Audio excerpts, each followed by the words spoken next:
दीदी को प्रणाम, दीदी को धोख, सबको जय जिनेन्द्र। दीदी प्रारूपणा की क्लास कब से चालू होगी? हाँ, प्रारूपणा की क्लास कब से होगी? देखिए, देखती हूँ कब से होती है, जैसे होगा मैसेज देंगे।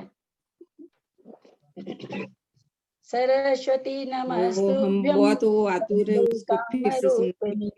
विद्यारंभं करिष्यामि सिद्धिर्भवतु मे सदा। द्वादशांग जिनवानी माता की जय। तत्वार सूत्र ग्रंथराज की जय। उमा स्वामी महाराज की जय। आचार्य पूज्य पद स्वामी महाराज की जय। सर्वार्थ सिद्धि ग्रंथराज की जय। फूलचंद सिद्धांत शास्त्री जी की जय। ढाई दीप में विराजमान सभी आचार्य उपाध्याय सर्व साधु के चरणों में नमोस्तु नमोस्तु नमोस्तु। सभी आरिका माता जी के चरणों में वंदामी वंदामी वंदामी। सभी छुल्लक के लग के चरणों में इच्छामी इच्छामी इच्छामी। सभी प्रतिमाधारी के चरणों में वंदना वंदना वंदना। रूप में विराजमान बाबूजी, उमराव भाभी और भी जो बड़े लोग हों, सबका सादर चरण स्पर्श। सबसे सादर जय जिनेन्द्र। हम लोग उमा स्वामी जी के द्वारा रचित तत्वार सूत्र जो संस्कृत में है उसका स्वाध्याय कर रहे हैं। उसमें संस्कृत टीका पूज्य पादाचार्य की लिखी हुई है और जिसका नाम सर्वार्थ सिद्धि है, उसकी हिंदी टीका फूलचंद शास्त्री जी के द्वारा लिखी गई है, उसका स्वाध्याय कर रहे हैं। स्वाध्याय करते हुए पहला अध्याय हम लोग का समाप्त हो गया है। दूसरे अध्याय के हम लोग 5वें सूत्र में हैं। मोक्ष मार्गस्य नेतारं भेतारं कर्म भूभृतां यातारं विश्वतत्त्वानां वन्दे तद्गुण लब्धये।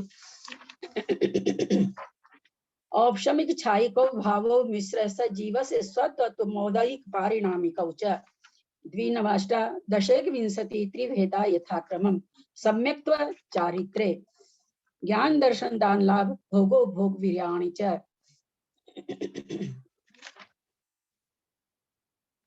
ज्ञाना ज्ञान दर्शन लब्ध्यश्चतुस्त्री त्रि पंच भेदा सम्यक् चारित्र संयमा संयमाश्च। गति कसाय लिंग मिथ्या दर्शना ज्ञाना संयता सिद्ध लेश्याश्चतुश्चतुस्त्रय कै कै कैक षड भेदा। गति कसाय लिंग मिथ्या दर्शना ज्ञाना संयता सिद्ध लेश्याश् चतुष चतुष चतुष चतुष चतुष त्रय कै कै कैक षड भेदा। कल आप लोग से कहा गया था लब्धि का जो लब्ध्य रूप आया है वो किस का कौन सा वचन और लिंग है और कौन सा कारक है। आप लोगों ने देखा क्या? कौन बताएंगे?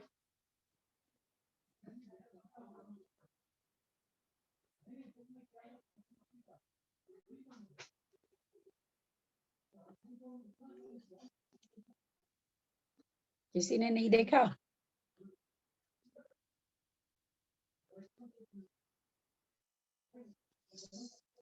चलिए कोई बात नहीं, आगे चलते हैं।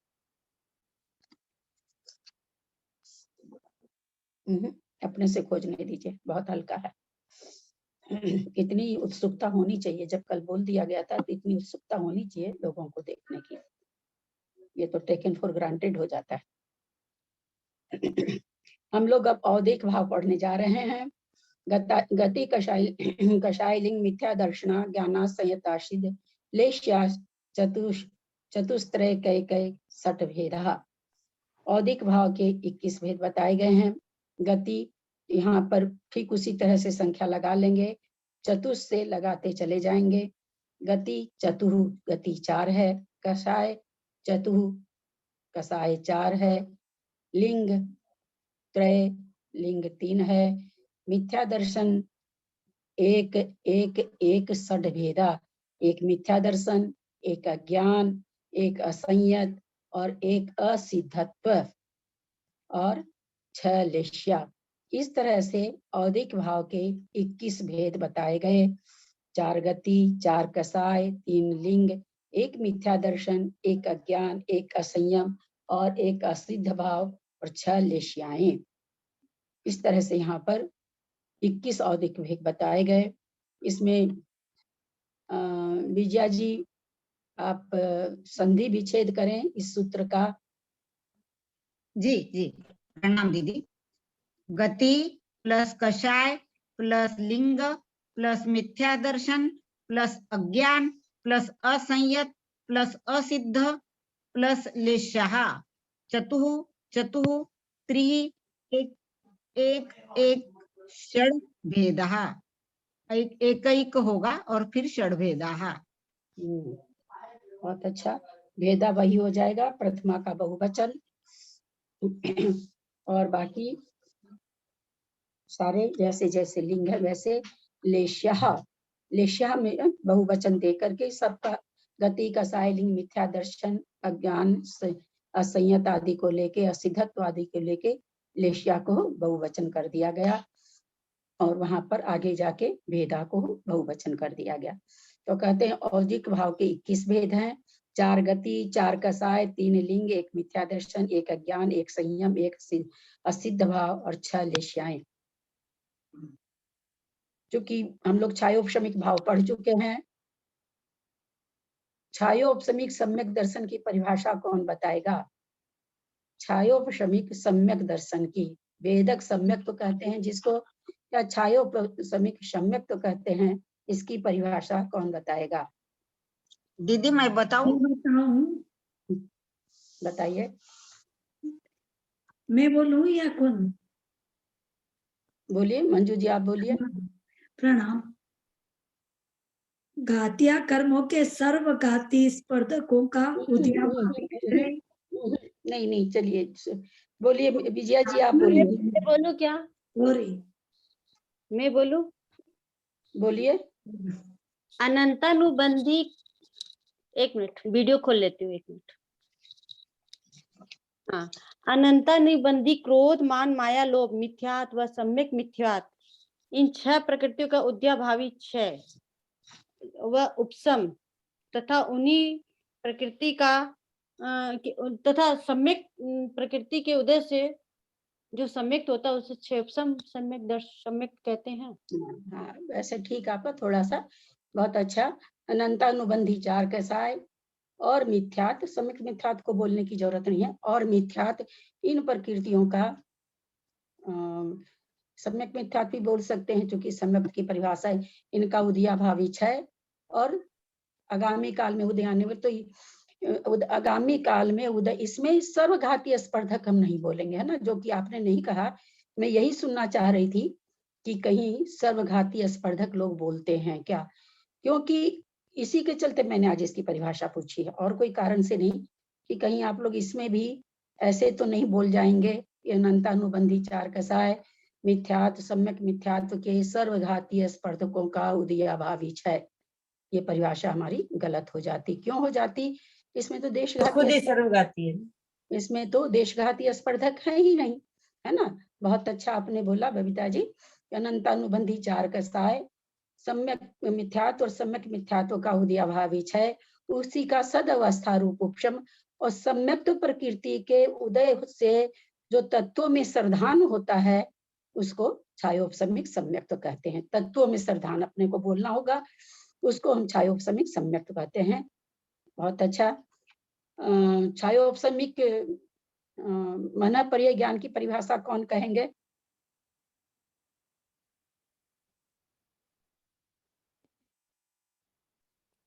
मैं बोल दूं क्या? हाँ बोलिए, जिनको भी बोलना है। हाँ, वर्तमान समय में उदय में आने वाले मन प्रेय ज्ञानावरण कर्म के सर्वघाती स्पर्धकों का उद्याभावी क्षय, आगामी काल की अपेक्षा उन्हीं कर्मों का सदवस्था रूप उपशम, और उन्हीं कर्मों स्पर्धकों का, उन स्पर्धकों, उन्हीं स्पर्धकों का, हाँ, सदवस्था रूप उपशम तथा मन प्रेय ज्ञानावरण के देशघाती स्पर्धकों का उदय, यह मन प्रेय उदय होने से जो मन पर्याय ज्ञान होता है उसको छायोपशमिक मन पर्याय ज्ञान कहते हैं। बहुत सुंदर, बहुत अच्छा बोला आपने। चलिए हम लोग आगे चलते हैं, इसलिए दोहरा दिया मैंने कि बहुत से लोग नहीं बोल पाते हैं, तो सुनने से लोगों को भावना हो जाएगी, इसलिए मैंने इस बात को दोहराया है। अब चलते हैं औदैहिक भाव में। संस्कृत कौन पढ़ेंगे? पढ़िए पहले। दीदी मैं पढ़ूं? मैं पढ़िए। पढ़ती हूँ ललिता। अच्छा, पढ़िए पढ़िए मंजू दीदी, आप पढ़ना चाहे तो आप पढ़िए। यथा क्रममित्यनुवर्तते तेनापि संबंधात् गतिश्चतुर्वेदा नरक गतिस्तिर्यक गतिर्मनुष्य गतिर्देव गतिरिति। तत्र नरक गति नाम कर्मोदयान्नारको भावो भवतीति नरक गतिरोदयिकी एवमित्रत्रापि कषायश्चतुर्वेदः क्रोधो मानो माया लोभ इति। तत्र क्रोध निर्वर्तनस्य कर्मण उदयात् क्रोधः औदयिकः एवमित्रत्रापि लिंगम त्रिवेदम स्त्रीवेदः पुंवेदो नपुंसक वेद इति। स्त्रीवेद कर्मण उदयात् स्त्रीवेद औदयिकः एवमित्रत्रापि। कैसे बोला जाएगा? एवमित्रत्रापि। एव मित्र त्रापी, त्रापी, र में अ मिला हुआ है तो र उत्तर पद में आ जाएगा। एव मित्र त्रापी। एवमित्रत्रापि मिथ्या दर्शन में भेदम। मिथ्या दर्शन कर्मण उदया तत्वार्था श्रद्धान परिणामो मिथ्या दर्शन मौदयिकम। ज्ञानावरण कर्मण उदयात् पदार्थान वबोधो भवति तद ज्ञान मोदयिकम। चारित्र मोहस्य सर्वगाति स्पर्धकस्यो दयादय संयत औदयिक है। कर्मोदय सामान्यापेक्षो सिद्ध औदयिक है। लेशाद्विविधा द्रव्यलेशा भावलेशा चेति। जीव भावाधिकारात् द्रव्यलेशा नाधिकृता भावलेशा कषायोदय रंजिता योग प्रवृत्तिरिति कृत्वा औदयिकीत्युच्यते। सा षड्विधा कृष्णलेशा नीललेशा कापोतलेशा तेजोलेशा पद्मलेशा शुक्ललेशा चेति। ननु च उपशांत कषाये क्षीण कषाये सयोग केवलिनी च शुक्ललेशा स्थित्यागमः। तत्र कषायानुरंजना भावा भावादोदयिकत्वं नोपपद्यते। नैव दोष है। ये दोष है या नैव हाँ, दोष? दोष है, ठीक है। नैव दोष पूर्व भाव प्रज्ञापननयापेक्षया यासौ योग प्रवृत्ति ही कषायानुरंजिता से सैवेत्युपचारा दौदयिकोत्युच्यते। तद्भावादयो केवल्यलेश्य इति निश्चीयते। बहुत अच्छा पढ़ा आपने, और खास करके विसर्ग का उच्चारण अच्छा लेने से सुनने में बड़ा अच्छा लगा। विसर्ग का उच्चारण अच्छा होने से ना बहुत ही महसूस होता है कि हाँ संस्कृत पढ़े हैं। अच्छा उच्चारण किया आपने। अब इसमें हम आप लोगों से एक चीज पूछते हैं। कहाँ है? सूझ ही नहीं रहा। पढ़ रही थी तो सोचे थे। गतिश चतुर्वेद मनुष्य गति। पहली पंक्ति का जो फुल स्टॉप के पहले गति रीति है, इसका संधि विच्छेद करें तो कौन करेगा? दीदी मैं करूं? हाँ बोलिए। पहली लाइन वाला ही ना, नरक गति स्थिर्यक गतिर मनुष्य गतिर देव गतिरिति, वही ना? गति रीति है इसी का। गति ही इति। बहुत सुंदर। हाँ, विसर्ग का र बन गया है और ई उसमें आके मिलके रीति हो गया। अब हम इसी में थोड़ा और आगे चले। तत्र नरक गति नाम कर्मोदयान नारको भावो। यहाँ कर्मोदयान नारको, इसमें संधि विच्छेद करें। कोई दूसरा करें? कौन से इसमें? मुझे कर्मोदयान। हाँ, कर्मोदयान प्लस नरक। कर्मोदयान प्लस नरक। नरको और भी लोग करें। नारको ना कर्मोदयान हलंत वाला नहीं आएगा और नारको प्लस नारको। और भी करें कोई? दीदी मैं करूं? नहीं, आप नहीं करें, जी जी। आप सबसे बाद में करिएगा। क्या पूछ रहे हैं ललता जी? मैं थी नहीं। कर्मोदयान नारको का संधि विच्छेद कहाँ पे सेकंड है? लाइन, सेकंड लाइन में है। तत्र नरक गति नामक नाम कर्मोदयान नारको, कर्मोदयान नारको की संधि विच्छेद।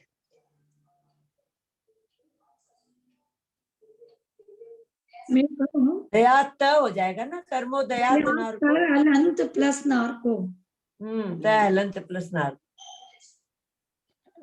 जिन्होंने भी बताया कर्म दयान नारको हलंत न में, तो आप हमको देखिए थोड़ा सा समझने की कोशिश करिए। फिर वो संधि नहीं कहलाती है। अगर कर्मोदयान प्लस नारको तो वो संधि नहीं हुई, वो तो आधा कर्मोदयात नहीं होगा क्या? बोला कर्मोदयात प्लस नारको। आप लोग तो कर्म बोल ही दिए प्लस सही। उद्यान प्लस नारको। नहीं तय बोला कर्मोदयात हलंत हाँ। तय। हाँ, आप लोग ठीक बोले हैं। पहले जिन्होंने बोला कर्मोदयान प्लस नारको, उनको समझा रहे हैं हम। फिर वो संधि नहीं कहलाएगी। संधि कब होती है? जब संधि होने के बाद कोई उसमें मतलब क्या उसको कहते हैं, नाम नहीं याद आ रहा है, कोई उसमें विकल्प उत्पन्न हो, त का न बन गया, तब संधि होगा। और कर्मोदयान प्लस नारको में तो कुछ हुआ नहीं, बस वैसे ही मिलके आ गया, तो वहां संधि नहीं कहलाती है ना। वो तो ऐसे ही आधा अक्षर और एक अक्षर मिल करके 1.5 अक्षर वहां लिखा गया, तो इसलिए उसको हम संधि नहीं कहते। संधि जहां कुछ बदलाव होता है वहां पर संधि कहलाती है। ठीक है, तो ये कर्मोदयात प्लस नारको। बहुत सुंदर आप लोग का उत्तर। उसी के आगे है भवतीति, इसका संधि विच्छेद करें। भवत प्लस इति। भवत हलंत प्लस इति। अयो, क्यों? भवत प्लस इति नहीं, इति में क्या बड़ी इति छोटा इति प्लस इति। भवत प्लस इति। भवत भवत पे अलंत लग के भवत प्लस इति। हलंत नहीं होगा। नहीं, भव प्लस इति, भव प्लस इति। भविति हो जाएगा वो तो। भवत है, विसर्ग नहीं होगा क्या? प्लस इति। तो विसर्ग का आप क्या बनाओगे? नहीं, विसर्ग का तो रे बनता है, नहीं होगा, नहीं होगा। दीदी मैं बोल के देखो। भवतः प्लस इति नहीं होगा। भवती दीदी मैं बोल के देखो। भवतः प्लस इति। दीदी मैं बोल के देखो क्या? एक मिनट विजया जी, हम जब भवतः करेंगे तो हम सब जान चुके हैं अभी तक तो कि विसर्ग का या तो क्या बनता है, र बनता है, आगे जैसा अक्षर रहता है उसी से आपका स बनता है। तो यहाँ तो क्या कहाँ है, न तो श है, न श है, न र है, तो हम विसर्ग तो कर सकते हैं, है ना, कर ही नहीं सकते हैं। भवती प्लस इति आएगा। हाँ, भवती प्लस इति आएगा। भवती प्लस मिलके और ई का मिलके बड़ी ई हो गया, बड़ी बन जाएगी। भवती प्लस इति। भवती प्लस इति होगा ना? ठीक है दीदी मेरा। हाँ हाँ ठीक है मेरा। हाँ हाँ दीदी भगवती का ती ह्रस्व हो जाएगा ना दीदी? भगवती का ती ह्रस्व हो जाएगा और ये दीर्घ हो जाएगा। हाँ ठीक है। अब आप लोग प्लस इति। हाँ एक मिनट, अब बहुत से लोग बोल रहे थे, सुनिए, है ना, ध्यान से सुनिए। बहुत से लोग बोल रहे थे भवत प्लस इति, क्योंकि लगातार में ई मिल गया, तो इति का ई बड़ा नहीं होता, छोटा होता है, और इसमें बड़ी ई है ना। तब हमको तो ध्यान, भवत शब्द तो होता है भवत, ऐसा नहीं कि भवत शब्द नहीं होता, लेकिन यहाँ पर हम भवत करेंगे तो हमको ई बड़ी करनी पड़ेगी। तब में हलंत लगा के बड़ी ई, अगर बड़ी ई होता इति में तो फिर ये घट जाता, लेकिन इति में छोटा ई होता, तो यहाँ पर भवती प्लस इति होगा। बहुत अच्छा। का तरतीब बड़ा होगा ना, भवती प्लस इति की भवती प्लस इति। नरक गति रौद इति, इसका संधि विच्छेद करिए। नरक गति नरक गति रोदई की नरक गति नरगति नरगति है नरक गतिर प्लस नरगति है औदई की औदई को औदई नरक गतिर प्लस औदई की हाँ एक एक जन बोलिए। पहले नरगति चलिए, है एक मिनट सबको ये बोले, मैं नाम पुकार रही हूँ, नाम पुकार रही हूँ, जिस तरह से आज सबको पहचान के पुकार रही हूँ। कुसुम जी बोलिए क्या होगा? नरक गति रौदई की में संधि विच्छेद नरक करिए। गतिर प्लस औदई की। अच्छा विजया जी आप करिए। जी प्रणाम दीदी। नरक गति ही प्लस औदई की। मंजू जयपुर, मंजू जी जयपुर। हाँ ठीक है, तो प्लस रश्मि का फोन आ गया था, रुद्र बिमला जी भी शायद नहीं नरक आई थी। गति ही हाँ आप लोग क्या भी सबका हैं? बिल्कुल सबका सही है। नरक उसका गति अच्छा ठीक। हाँ उसका नरक विसर्ग गति का ही बन गया, इसको बना करना और पड़ेगा औदई वाला आपको। र में वो रौ हो सुबह गया। मंदिर में लेके आएगी बोली। रेखा विसर्ग बन गया ना। हाँ अब हाँ अच्छा हो सकता रेखा है, जो भी विसर्ग बन गया हो। ना। हाँ अभी तो क्लास चल रही है, तो बात नहीं की, वापस नरक उसका सब गति थोड़ा सा कोई फोन से बात कर रहे हैं अपने को, अगर दूसरी जगह जाके करें, अंतराय न डालें। एक तो व्याकरण की पढ़ाई हो रही है, उसमें अगर आप लोग हल्ला करेंगे तब तो किसी के जो बेचारे नहीं जानते वो तो कभी सीख ही नहीं पाएंगे, है ना। थोड़ा सा विवेक रखिए। यहाँ पर नरक गति ही उसमें जो विसर्ग था उसका र बन गया, औदई का उसमें तो जो र बनता है वो क्या होता है? हलंत वाला होता है, आधा र जिसको हम लोग कहते हैं, उसमें औ मिल गया, रौ हो गया। इस तरह से नरक गति। एवं मित्र रत्रापि, एवं मित्र रत्रापि। कुसुम छाबड़ा।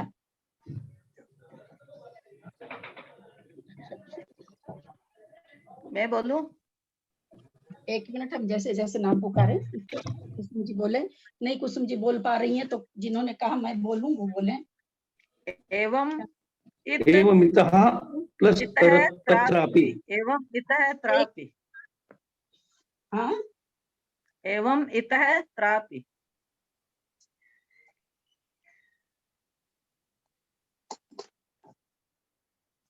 एवं इतर त्रासि ही।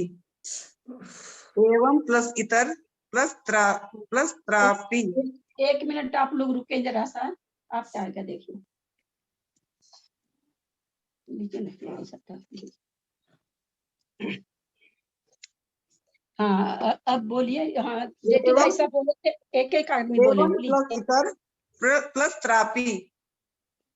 एवं प्लस इतर प्लस त्रापि। हाँ हाँ सुन लिया मैंने। अब जेठी भाई साहब एक एक मिनट, सब कचर एवं पचर नहीं। इतः प्लस अत्रापि। हाँ एवं इतः प्लस अत्रापि। अच्छा, और कोई कौन बोल रहा है? मैं बोलूं ललिता जी? हाँ हाँ बोलिए। एवं प्लस इत प्लस अत्र प्लस अपि। क्या एवं प्लस? एवं प्लस इतर नहीं, अत्र अपि नहीं होगा क्या? एवं प्लस चलिए इतर प्लस अत्र मैं प्लस बोलूं शशि जैन? इतर प्लस अत्र प्लस एवं अपि। प्लस मित्र ऐसे नहीं बोले, नहीं बोले। जो लोग मौन बैठे हैं उनको कुछ नहीं समझ में आएगा। मैं सबसे पूछूंगी ना, एकदम बिल्कुल नहीं छटपटाइए। आप लोग की सिखाने के लिए तो फायदा है।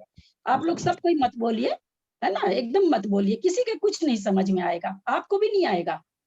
मंजू जी जैन नहीं बोल पा रही है ठीक से। मैं बोलूं शशि जैन? हाँ हाँ बोलिए शशि जैन बोलिए। हाँ हाँ मैं बोलूं एवं प्लस इतः प्लस अत्र प्लस अपि। चलिए और कौन? बबीता बोल रही है क्या? मैं बोल लूं ललिता दीदी, मैं बोलूं? हाँ बोलिए। एवं प्लस इतः प्लस तत्रापि। हाँ, एवं प्लस इतः प्लस तत्रापि। तत्रापि ता आ जाएगा क्या इधर आगे? त्रापि है तो इधर। अच्छा चलिए दीदी और मैं कौन बोल बोलूं? रहे हैं? दीदी मैं बोलूं? हाँ मैं बोलिए। बोलूं? हाँ एवं प्लस बोलू दीदी? एक जन। हाँ हाँ बोलिए, विजया जी बोल रही ना एवं शायद। एवं प्लस इतरत्र प्लस अपि। और कौन बोलेगा? हाँ मैं बोलूं? हाँ बोलिए। एवं एवं प्लस मित्र प्लस त्रापी। आप लोग जो बोल रहे हैं ना, मेरी अब आपसे हाँ। आप लोगों से रिक्वेस्ट है एक चीज, आप लोग इसको कॉपी में लिख लीजिए। उससे क्या है, आप लोगों को अपनी गलती पता चलेगी और आप सुधार कर पाएंगे। जिस हिसाब से आप लोग बोल रहे हैं ना, थोड़ा मुझे ताज्जुब लग रहा है, मतलब इतनी गलती कैसे हो सकती जबकि इतनी बढ़िया से संधि बताई गई है। चलिए, और कौन कुसुम जी छाबड़ा बोल रही हैं क्या? मैं बोलूं ताई जी? हाँ बोलो। एवं प्लस इता प्लस अत्र प्लस अपि। और कौन बोल रहा है? बोल रहे हैं कौन? कुसुम जी बोल रही है क्या? और कोई बोल रहे हैं क्या? मैं बोलूँ भाभी? हाँ बोलिए। एवं प्लस इतः प्लस अत्र प्लस अपि। और कौन बोलना चाह रहे हैं? एवं प्लस मैं दोबारा बोलूं, एवं प्लस इतः प्लस त्रापी। एवं लगेगा नहीं प्लस क्या? इतः प्लस त्रापी। रे में विसर्ग आया तो ए बनेगा ना, तो अब आप लोग सब चुप हो जाइए। इसमें जितने भी लोग बोले हैं बहुत ही मतलब बच्चों जैसी गलती करी है। 3 लोग, शायद 3 या 4 लोग बहुत अच्छा बोले हैं। एवं प्लस इतः प्लस अत्र प्लस अपि। शायद 3-4 लोगों ने ये संधि विच्छेद बोली है। एक तो शायद साधु या रश्मि जोगी थी, ताई जी बोली, इसलिए दोनों में से कोई होगी। मैंने नहीं पहचान पाई नहीं, कौन है। मैंने ललिता जी यही बोला था, मैंने तो नहीं मैंने नहीं बात आप ही बोले होंगे तो ठीक है, संतोष जी ने मुझे भी नहीं यही पता। बोला। हाँ, मैंने यही बोला था। हाँ, आपने भी यही बोला। मेरी एक बार बात फिर सुनिए। बता दीजिए प्लीज। हाँ, 1 मिनट में बताऊंगी, पहले मेरे को बोलने दिया कीजिए ना, इसी चलते आप लोग नहीं सीख पाते। जिसने जो बोला है वो आप जानिए। मेरे को इतना याद रहता नहीं कि सबकी आवाज पहचानती नहीं। मैं सिर्फ इतना जानती हूँ 3 या 4 लोगों ने सही बोले हैं, बस इतना ही मेरे पास है। इसलिए जिसने सही बोला है वो अपने आप जान ले अपने मन में। अपने को कोई कंपटीशन तो देना नहीं कि हमको कम नंबर आया, ज्यादा नंबर आया, अपने को तो सीखना है। एवं म में हलंत हो जाएगा, एवं प्लस इतः र का विसर्ग हो जाएगा, एवं प्लस इतः छोटा वाला ई होगा, एवं प्लस इतः उसमें से अ निकलेगा, प्लस अत्र, अत्रा में से अ निकलेगा, प्लस अपि। एवं प्लस इतः प्लस अत्र प्लस अपि। एवं म में हलंत, छोटी प्लस छोटी इति, फिर क्या नाम है सो इति प्लस उसमें से अ निकलेगा, अत्र प्लस अपि। एवं इतः अत्र अपि। एवं म में हलंत, ई छोटी वाली, एवं इतः अत्र अपि। हमको इसका कोई ऐसा नहीं है, हमको तो इसका अर्थ पढ़ना था। मैं केवल आप लोग की संधि अच्छी होगी तो आप लोग को क्या है कि उच्चारण भी अच्छा होगा और आप लोगों को समझ में भी आएगा। ये शब्द इसमें कई बार आया है, एवं मित्र रत्रापि, एवं मित्र रत्रापि कई बार आया। तो हम थोड़ा संधि जानेंगे तो आप लोग को बहुत अच्छा लगेगा। और मेरा पूछने का कोई वापस बोले ना, हाँ वापस बोले ना। एवं म में हलंत, एवं प्लस इतः छोटी ई, एवं प्लस इतः प्लस अत्र प्लस अपि। ये छोटे से शब्द में 4 संधि है। ठीक है।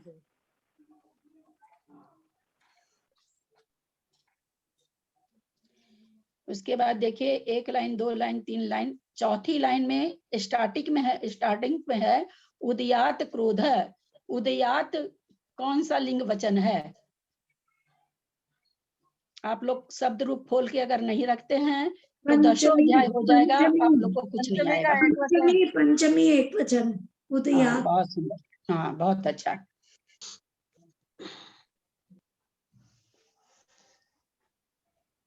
ऊपर से 1 2 3 4 5, छठी लाइन में मिथ्या दर्शन मौदयिकम, इसकी संधि विच्छेद क्या है? उसके साथ में मिथ्या दर्शनम क्या लिंग वचन कारक है?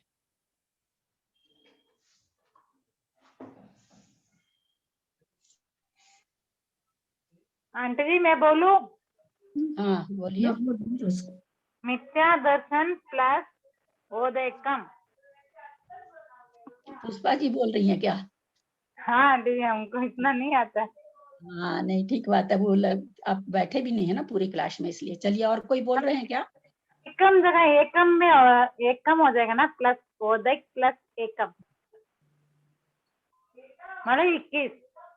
क्या हाँ, बहुत इजी संधि है ये तो। मैं बोल कौन सा पूछ रहे हैं आप? ललिता जी ने बोलो। क्या मिथ्या बोलूं? दर्शनम एक वेदम, कौन सा पूछ रहे हैं? मैं बोलूं जयपुर से शशि जैन। हाँ बोलिए। मिथ्या दर्शन में हलंत आएगा नेम में, और औदिकम, औदिकम। तो आपने तो आप कॉपी में लिखिए तो इसको, मैं आप लोग को यही कही ना भी कि आप लोग जो अगर आप लोग को सीखना है तो, नहीं सीखना तो कोई बात नहीं, मेरे को तो सिखाने का है तो मैं तो सिखाऊंगी। आप लोग जो संधि बोलते हैं वो कॉपी में लिखिए, अगर आप सीखना चाहती हैं तो आपको समझ में आएगा कि मैं हाँ। कौन सा अक्षर आ गई और कौन सा अक्षर ले आई। ऐसे आपको पता नहीं चल रहा है कि आप अक्षर ही खा जा रहे हैं ना। थोड़ा सा लिखेंगे तो वो आप तो लोग को भाव होगी। इतनी इजी चीज नहीं है, मैं भी समझती हूँ, तो थोड़ा सा आप लोग ललिता जी कॉपी मैं में बोलो। लिखिए ना। हाँ बोलिए मंजू ओ, जी। क्या दर्शनम महलम प्लस औदैकम। हाँ बहुत अच्छा। अब एक उसका वचन।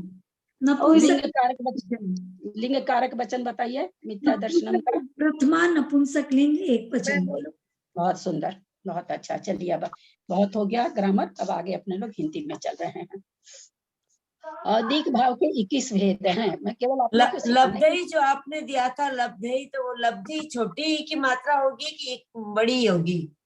मतलब इकारांत है कि बड़ा? लब्धि बड़ा होगा ना, नहीं लब्धि लब्धि छोटी से मात्रा। लब्ध ये बना है ना। हाँ लब्धि छोटी मात्रा होती है, हिंदी में जब लब्धि लिखते हैं तो छोटी मात्रा होती है। छोटी आप तो तो कवि से कुसुम बनेगा जी, लब्ध है। कुसुम जी तो आप तो मतलब मात्रा में मतलब नहीं, मास्टर हैं। लब्धि ऐसे लब्धि बड़ा लिखा जाता है ना, नहीं अलग से छोटा, अपन लब्धि लिखते हैं तो। छोटा होता है लब्धि। लब्धि छोटा होता है, अलग हाँ छोटा होता है, लब्धि बड़ा नहीं होता। लब्धि, हाँ हाँ हाँ, लब्धि, लब्धि। लब्धे प्लस तब तो चतुर लब्ध है, प्रथमा का बहुवचन होगा फिर। हाँ प्रथमा का बहुवचन होगा। तब कवि लब्ध है, बड़ी में नहीं बैठ रहा था, उसमें भी नद्य आता ही है, बड़ी में भी कवि आता है, वैसे नद्य आता है, प्रथमा इससे का प्रथमा का बहुवचन होगा फिर। ऐसा क्यों हुआ कि सारी चीजें के अंत में लब्धि को बहुवचन कर दिया उन्होंने, है ना। ज्ञान ज्ञान हाँ, दर्शन लब्ध, तो बहुवचन लब्धि को लब्ध्यश कर दिया, पर प्रथमा का बहुवचन। बहुत सुंदर। चलिए अब हम लोग इसकी हिंदी करते हैं। मेरा इतना आप लोग सोच रहे होंगे कि हम लोग का माथा खराब कर रही है, तो मेरा ऐसा नहीं कोई नहीं, भाव इतना करने से पकड़ में आता है ना थोड़ा, हम लोग नहीं तो थोड़ा आता सा ही मैं नहीं। जो चाहती हूँ कि आप लोग को थोड़ी सी बस एकदम इतनी सी हम लोग को सीखना है, हम लोग को अंदर ग्रामर में और नहीं जाना है, क्योंकि हमारा काम इतने से चल जाएगा। इतना सा भी सीख लेंगे तो बहुत सारे श्लोक वगैरह हम लोग थोड़ा थोड़ा तोड़ने लग जाएंगे शब्दों को। जब शब्दों को तोड़ने लग जाएंगे तो बहुत सारी भाव भाषा होती चली जाती है, और कुछ नहीं होता। संस्कृत श्लोकों की खाली संधि विच्छेद अगर आ जाता है तो कई बार उसका मतलब भावार्थ तो समझ में आ ही जाता है। इस सूत्र में यथाक्रमण प्रथमा का बहुवचन है भाभी ये। हाँ लब्धि चतुर्थी में प्रथमा का बहुवचन है ना ये। हाँ हाँ है ना। पंचमी का एक वचन कौन सा आंटी जी? हाँ अभी एक शब्द बताए ना उसमें, पंचमी का एक वचन। नहीं समझी आप क्या कह रहे हैं। ये बोल रही है पंचमी एक वचन उदयात।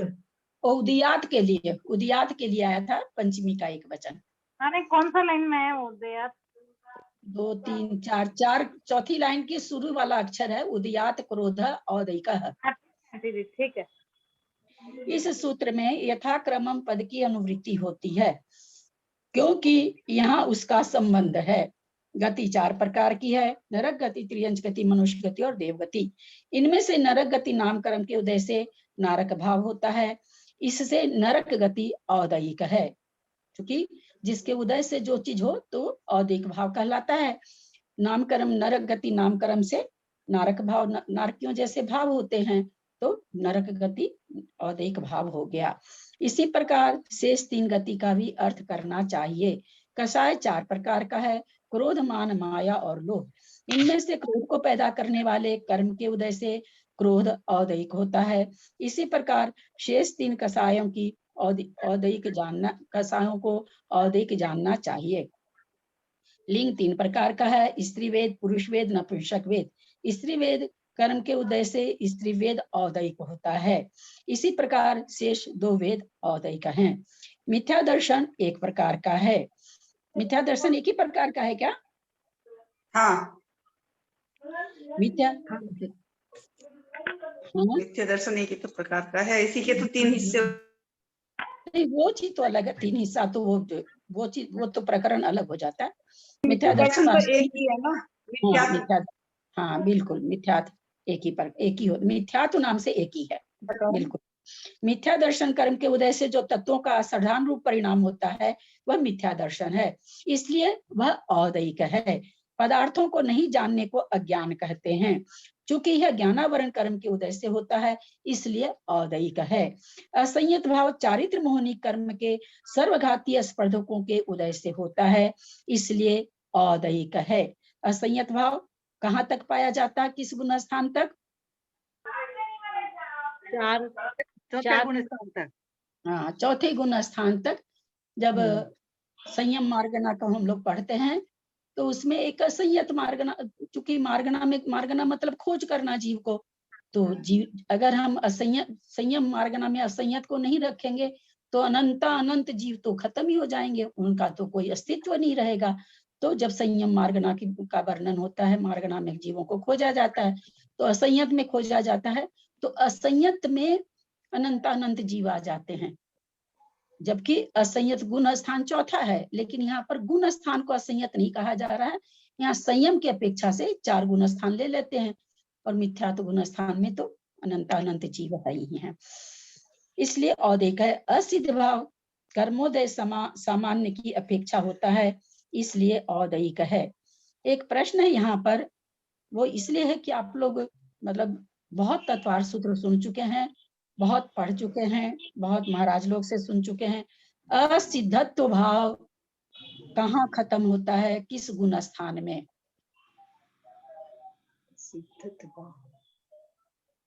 असिद्धत भाव जब चौथे गुण स्थान में होगा ना, सिद्ध होंगे तभी तो निर्वाण होगा, तभी तो सिद्धत्व भाव प्रकट होगा। चौथे गुण स्थान तक असिद्धत्व भाव पाया जाता है।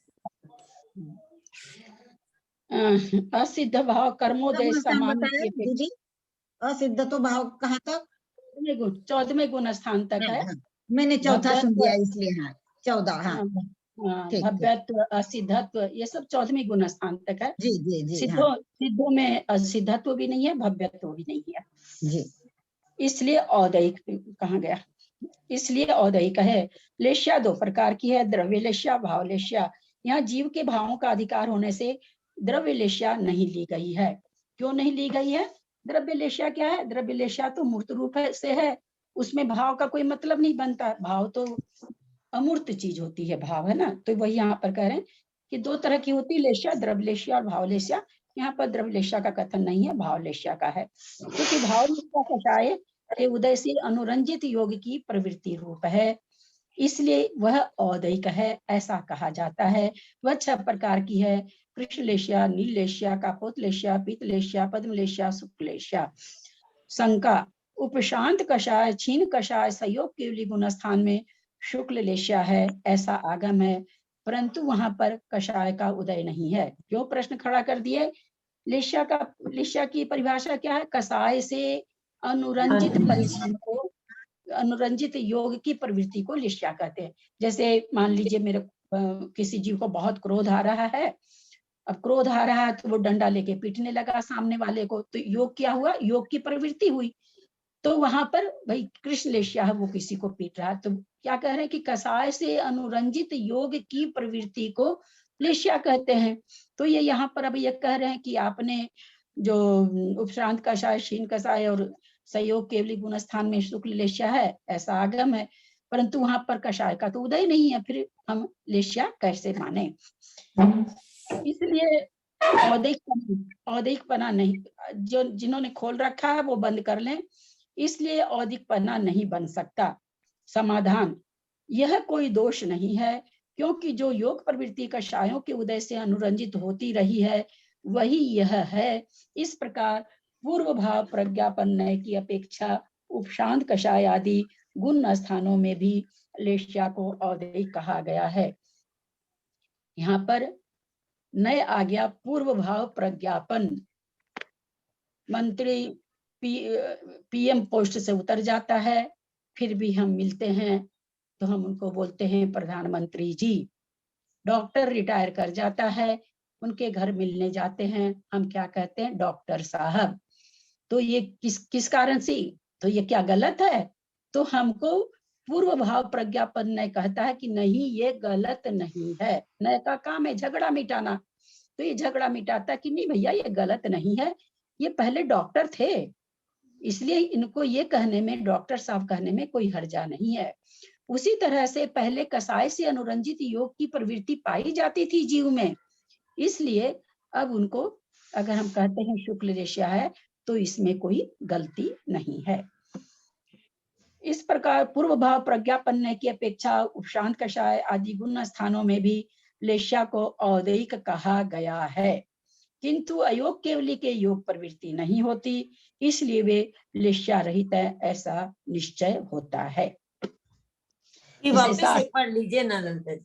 तो ललिता जी पूर्व में तो सभी के वो होती है लेश्या, अयोग केवली हो भले सहयोग केवली हो, पूर्व भाव प्रज्ञा नहीं की अपेक्षा बोल रही। एक मिनट हाँ, अयोग सुनिए। हाँ, बहुत अच्छा आपका प्रश्न, बहुत सुंदर प्रश्न है। यहाँ पर लेश्या का उन्होंने क्या बनाया परिभाषा, कसाय से अनुरंजित योग की प्रवृत्ति रूप है लेश्या होती है।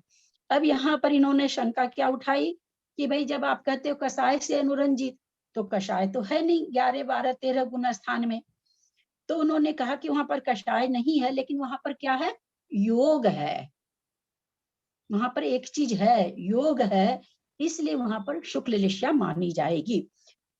वो योग को क्यों शुक्ल लेश्या मानी जा रही, तो तब उन्होंने हेतु दिया कि पूर्व भाव प्रज्ञापन से वहां पर शुक्ल लेश्या मानी जा रही है, क्योंकि पहले उनको कषाय थी। अब आप कहते हैं कि 14वें गुण स्थान में कषाय और योग दो चीज चाहिए लेश्या को बताने के लिए, है ना।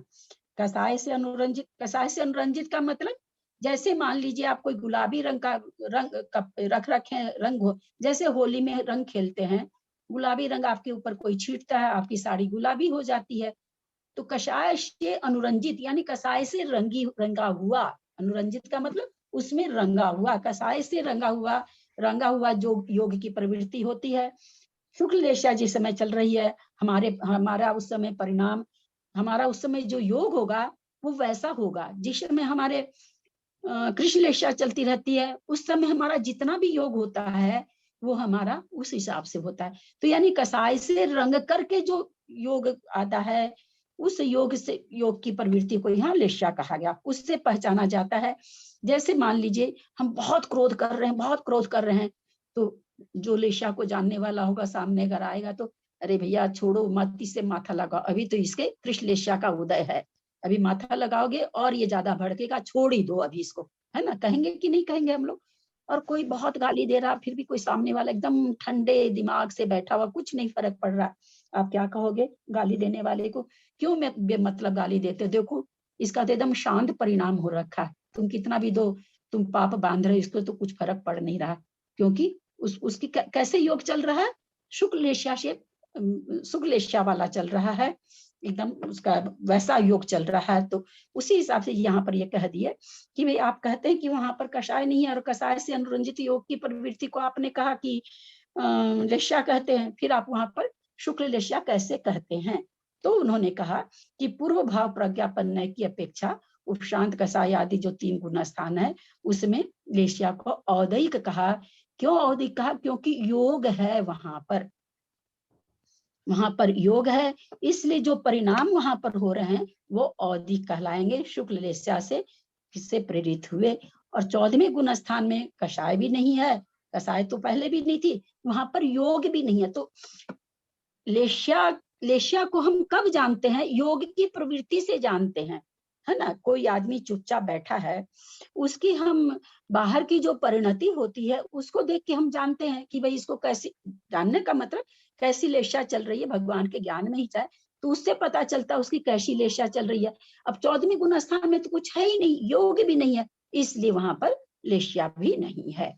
दो कारण से लेशा की प्रवृत्ति लेशा को होता है, दो में से एक रहा तब तक पूर्व भाव प्रज्ञापन से उसको कह दिया, और जब एक भी कारण नहीं रहा तो वहां पर अलेशा हो गए 14वें गुण स्थान में। समझ में आया होगा? कुछ शंका हो तो बोल लिएगा। विशेषार्थ कर्मों, हाँ आंटी जी 14 गुण स्थान में योग तो नहीं है, लेकिन 14 गुण में है तब तक तो योग है ना, मोक्ष जाएंगे तब योग नहीं है। हाँ मोक्ष जाएंगे तब, मोक्ष आपने जाएंगे तब योग नहीं है। हाँ, आपने कहाँ सुना कि 14वें गुण स्थान में मोक्ष जाने से योग खत्म होता है? 14वें गुण स्थान में योग है, आपने कहाँ पढ़ लिया, कहाँ सुन लिया? पूछ रहे हैं जैसे अपना मतलब योग केवली माने योग रहित है, लेकिन वो मोक्ष जाने के वो 5 सेकंड जो जितना अक्षर बोल रहे हैं उतना समय तक तो शरीर तो है ना, फिर बाद में कपड़ों की तरह उड़ जाता है। शरीर होने से लेशा थोड़ी हो जाती है, लेशा तो परिणामों का कथन है ना, वहां पर है ही नहीं, योग भी नहीं, कसाय भी नहीं, तो इसलिए वहां लेशा नहीं होगी। ठीक है, म्यूट कर लें, किन्हीं का खुला है म्यूट कर लें, अपने से आप लोग म्यूट करा करिए प्लीज, आप लोगों से सबसे रिक्वेस्ट है। कर्म विशेषार्थ जो कि फूलचंद शास्त्री जी का लिखा रहता है, कर्मों की जातियां और उनके अवान्तर भेद अनेक हैं, इसलिए उनके उदय से होने वाले भाव भी अनेक हैं, पर यहाँ मुख्य मुख्य औदिक भाव ही गिनाए गए हैं। ऐसे भाव 21 होते हैं। प्रथम 4 वेद 4 गति है, ये गति नाम कर्म के उदय से होते हैं। नाम कर्म अघाती कर्म है, गति नाम कर्म उसी का एक भेद है। जो प्रकृति में अन्य जीव विपाकी की अघाती कर्मों का उपलक्षण है, पुद्गल विपाकी नहीं दिखता है, चश्मा ले।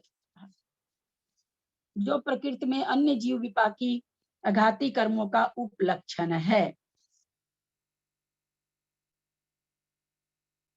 पुद्गल विपाकी कर्मों के उदय से जीव भाव नहीं होते, अतः उनकी यहाँ परिगणना नहीं की गई है। पुद्गल विपाकी का फल किसमें देखा जाता है? पुद्गल में देखा जाता है, उससे जीव के परिणाम नहीं होते हैं। घाती कर्मों में क्रोधादि चारों कसायों के उदय से क्रोधादि 4 भाव होते हैं, तीनों वेद के उदय से 3 लिंग होते हैं, 3 वेद उपलक्षण हैं। इनसे हास्य आदि 6 भावों का भी ग्रहण होता है। दर्शन मोहनीय के उदय से मिथ्या दर्शन होता है, दर्शनावरण के उदय से होने वाले अदर्शन भावों का इसी में ग्रहण होता है। ज्ञानावरण के उदय से अज्ञान भाव होता है, असंयत भाव चारित्र मोहनी के उदय का कार्य है, और असिद्ध भाव सब कर्मों के उदय का कार्य है।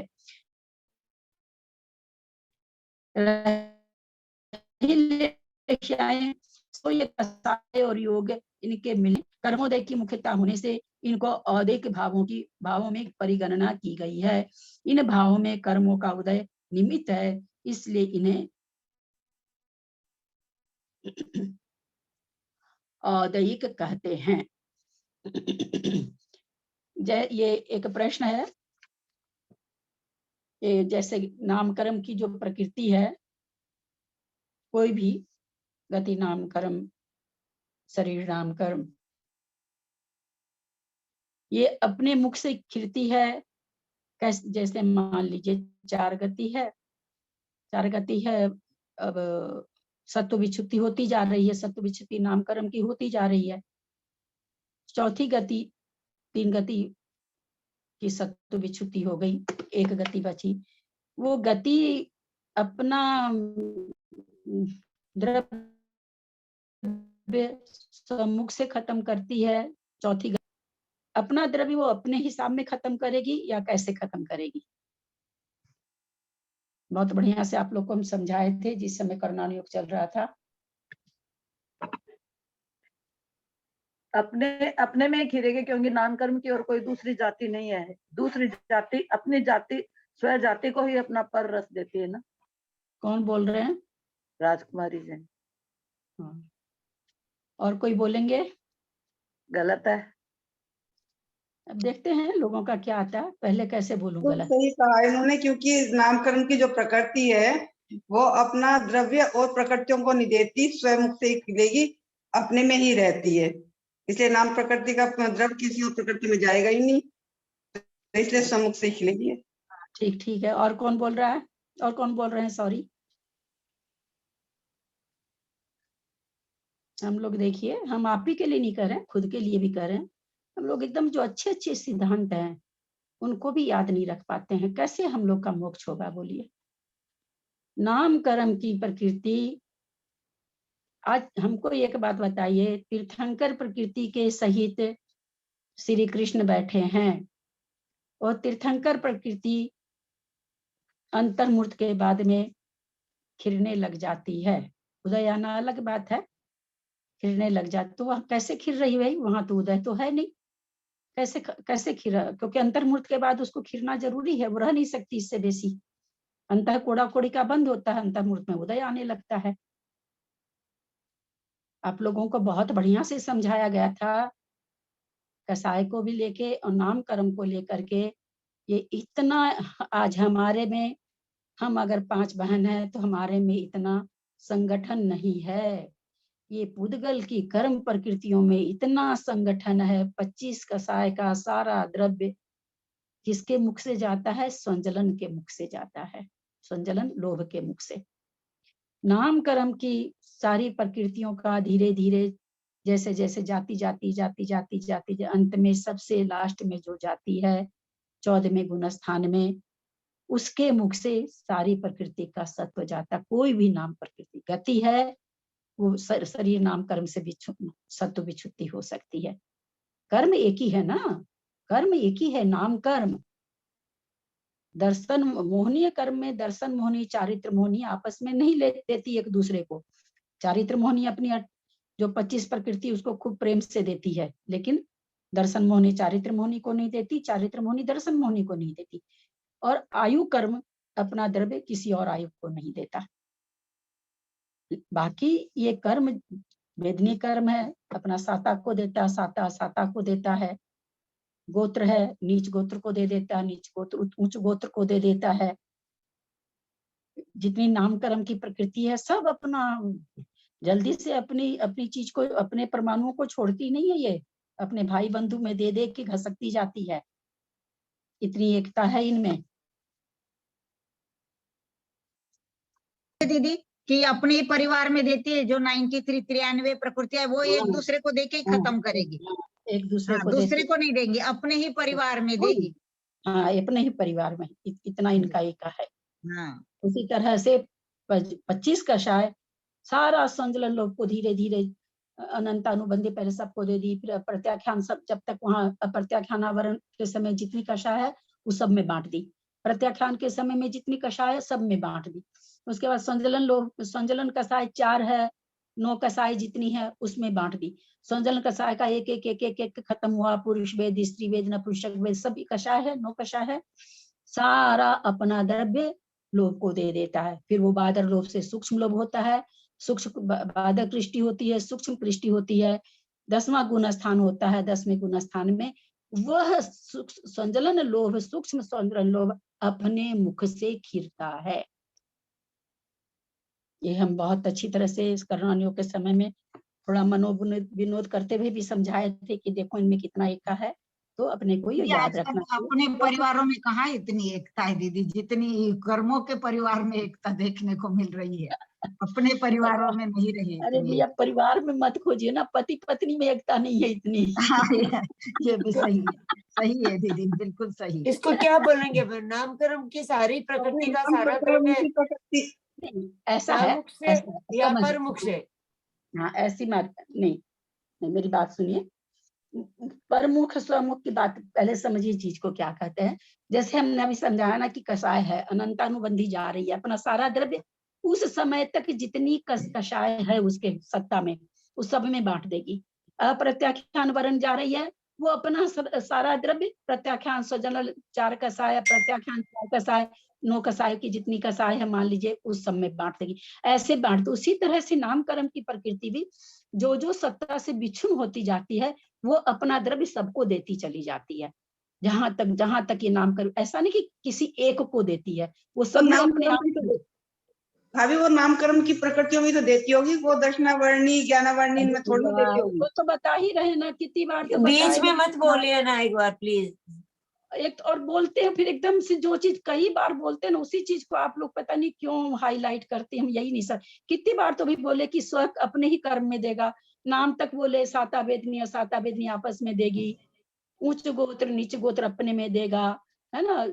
दर्शन मोहनी की 3 प्रकृति है वो अपने हिसाब में है, चारित्र मोहनी की 25 प्रकृति है वो अपने हिसाब में है। हमने यही तो बताया कि सभी नामकर्म की प्रकृति अपनी ही प्रकृति में देती है, लेकिन इसको हम नेमिचंद आचार्य ने तो इसका इतना बड़ा और बढ़िया खुलासा किया है वहां पर, इतने मतलब कैसे बताएं किस शब्दों में, कि सब कुछ होते हुए भी मोहनीय कर्म की प्रकृति चारित्र मोहनी दर्शन को नहीं देती, दर्शन चारित्र मोहनी को नहीं देती। आप ये चीज इसमें नहीं लगा लेंगे, ऐसे करके कर्मकांड में समझाया उन्होंने। चारित्र मोहनी की प्रकृति चारित्र मोहनी को देगी, वेदनी वेदनी को। तो इसमें सबसे बड़ा परिवार केवल आयु कर्म अपना द्रव्य किसी और को नहीं देता, वो बिल्कुल नहीं देता है, वो अपना द्रव्य अपने ही मुख से उसका, जैसे मनुष्य आयु है वो अपना द्रव्य किस आयु को देगा, दे ही नहीं सकता है ना। तो आयु एक ऐसा है जो अपना द्रव्य किसी को नहीं देता।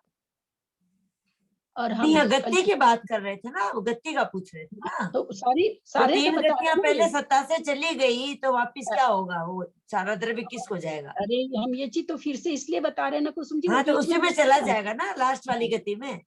वो बोली ना कि अभी अपने अपने द्रव्य में, तो इस चीज को हम दोबारा इसलिए समझा रहे हैं, यही चीज तो समझाना चाह रहे हैं कि अपने ही कर्म अपनी ही जाति में जाएगा, दूसरे जाति में नहीं जाएगा कि गोत्र नाम में चला जाए, नाम अंतराय में चल नहीं, वो समझ में आ गया हमको हर चीज की आप आ गया। अभी बीना जी ने ये क्वेश्चन किया ना, उनका खुलासा कर रहे हैं। अच्छा ठीक है, ठीक। वो प्रश्न अभी करी थी ना बीच में। अब अंतराय कर्म की 5 प्रकृति है, जैसे जैसे अंतराय जाएगा एक दूसरे को अपना द्रव्य देता जाएगा, है ना। जो सबसे पहले जाएगा बाद वाले को, बाद वाले में जैसे पहला वाला जा रहा तो अपना द्रव्य कितने को देगा, दूसरे वाले को नहीं देगा, 4 में देगा। दूसरा जाएगा 3 में देगा, 3 बची हुई है। तो इस तरह से उसी तरह से नामकर्म की प्रकृति जैसे जैसे सत्ता से विच्छिन्न होती जाती है अपना अपना द्रव्य शेष प्रकृतियों में देती है, एक प्रकृति में नहीं देती है। हाँ ठीक है ना, शेष प्रकृति में देती चली जाती है। ऐसा नहीं कि किसी एक प्रकृति को उठा के इतना द्रव्य था सारा एक में जाके थोप दी, ऐसा नहीं होता है। इसका प्रयोग कैसे होता है? ये एक अपन दे देती है, वो द्रव्य दे देती है क्या? तो ये समझ में नहीं आता है, ये तो परिणाम ही तो है ना सारा। हाँ परिणाम है, बस उस रूप बदल जाता है और क्या, वो परिणाम उस रूप हो जाता है, उस गति के रूप हो जाता है या उसके रूप हो जाता है। तो इसमें क्या देखिए ना, एक हम शांत भाव से बैठे रहते हैं तो अगर हम थोड़े सांवले भी हैं तो भी गोरे लगते हैं, और अगर हमको क्रोध आया रहता है तो हम गोरे भी हैं तो लाल हो जाते हैं। नहीं, हमारे कहने का मतलब प्रैक्टिकल इसको अपन लोग समझे अपने आचरण से, अपनी चर्या से, अपने जीवन से। जैसे हम बहुत कोई अच्छा कार्य करके आए हैं, खूब विशुद्ध परिणामों से आए हैं, मैंने अच्छी विशुद्धि बनी हुई है, भगवान के दरबार से आए हो, चाहे गुरु के पास से आए हो, चाहे कोई भी जगह से अच्छे से आए हैं, और घर आकर के समझ लीजिए कोई फालतू बात से हमारी विशुद्धि घट गई विशुद्धि, समझ लीजिए उसमें जुड़ गए हम फालतू बात में, तो वो क्या हुआ द्रव्य? विशुद्धि घटी, संकलेश परिणाम किए तो जो उसका जो विशुद्धि से द्रव्य लाए थे, हाँ, तो वो द्रव्य बदल के नीच गोत्र का हो जाएगा, अथवा साता वेदनी होगा तो साता वेदनी में। वो तो हम लोग संक्रमण में पढ़ ही चुके हैं ना कि संक्रमण। हाँ ठीक है, वो समझ में आ रहा है, लेकिन प्रैक्टिकली एक प्रयोग में अपन फीलिंग करें कोई चीज की समझे इसके लिए। आप लोग रेडियो भी सुनेंगे, ट्रांजिस्टर भी सुनेंगे, टीवी भी सुनेंगे, कैसे होगा काम? चूल्हा चाकी की भी आवाज आएगी, चम्मच गिरने की भी आवाज आएगी। संक्रमण कब होता है? बंद के समय में होता है।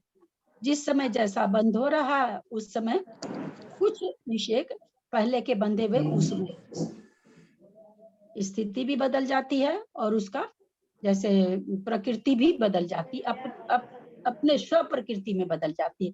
साता साता में बदल जाएगी।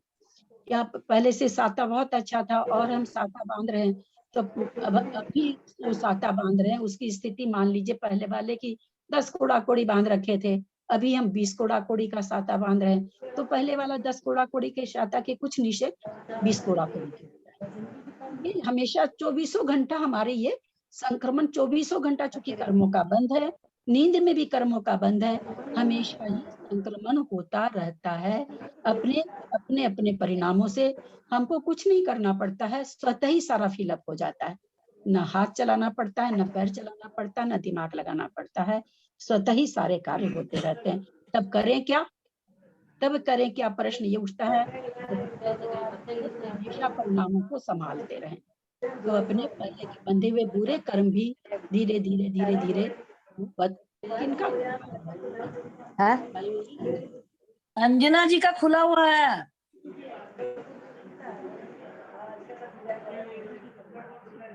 इतनी कठिन विवेचन, कितना कठिन विवेचन। कुछ लोग बेचारे मौन रहते हैं, उनको एकदम नहीं समझ में आता होगा।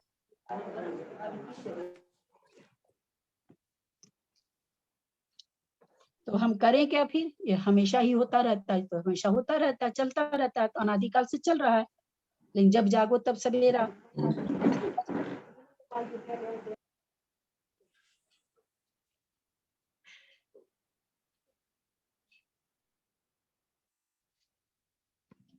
अब हम लोग समझ गए इन चीजों को, तो हमारा भरपूर प्रयास, भरपूर पुरुषार्थ क्या रहना चाहिए।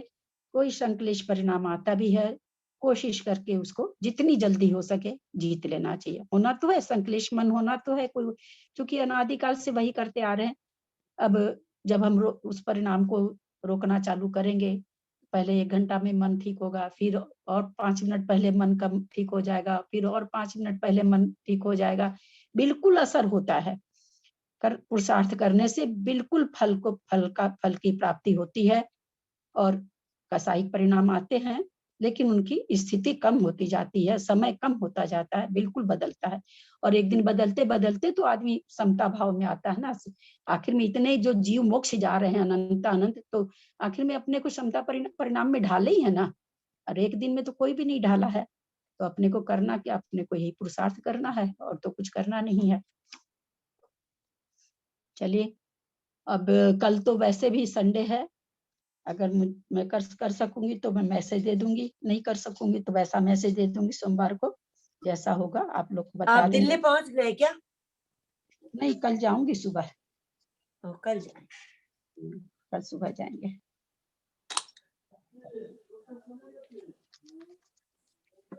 जिनवानी स्तुति करें।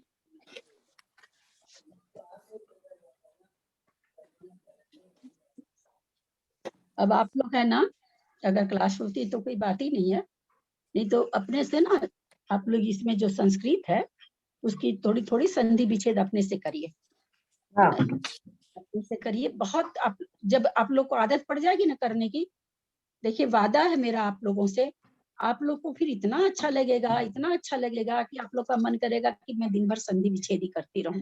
बहुत अच्छा लगेगा। आप लोग कोशिश करिए, जहां नहीं समझ में आए अपनी जब क्लास होती है तो आप लोग पूछ सकते हैं कि भाई यहाँ पर ये संधि है, हमको नहीं समझ में आ रहा है, या ये ठीक है ना।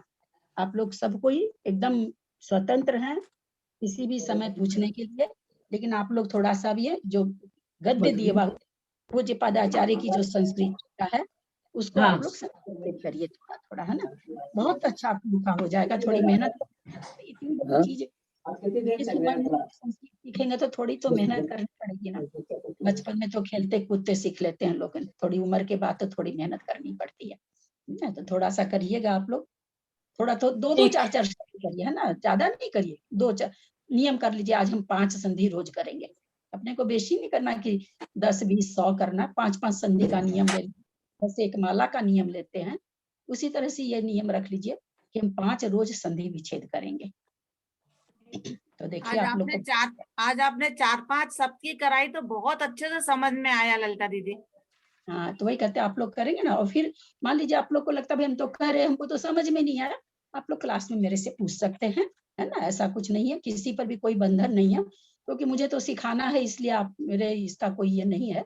आप लोग बिल्कुल पूछ सकते हैं कि हाँ ये ठीक है ना, अथवा ये कैसे होगा मुझे समझ में नहीं आ रहा है। लेकिन 5 संधि का आप लोग नियम ले लीजिए कि हमको 5 संधि विच्छेद पूज्यपाद आचार्य की टीका में से करना ही है।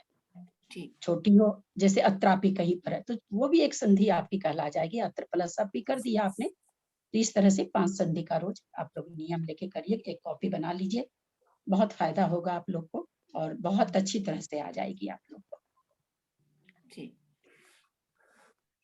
किसी को बुरा नहीं लगे भाई मेरी बात। नहीं नहीं, आज समझ में भी अच्छा आया, थोड़ा 4-5 शब्द था तो अच्छा बैठ गया दिमाग में थोड़ा, और आगे करेंगे, कोशिश करेंगे आगे।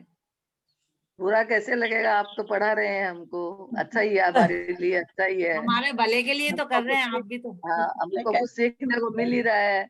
आगे संस्कृत पढ़ने का ध्यान होगा, समझ में आएगा। लगेगा आप लोग का हम लोग पे थोपती हैं ये। नहीं बिल्कुल नहीं दीदी, आप ऐसे सोचिए बहुत मत। अच्छा मत सोचिए, आप बहुत अच्छे से समझ में आता है। चलिए जिनवानी स्तुति करिए सब कोई। मैं करूं भाभी? हाँ करिए, जिनको करना हो करिए। जिनवानी माँ से बोले आत्मानंद लाला, मैं तो गोरा मैया कैसे हुआ काला। बोली जिनवानी माता भूल करी भारी, आत्मा ने आत्मा से की है रिश्तेदारी।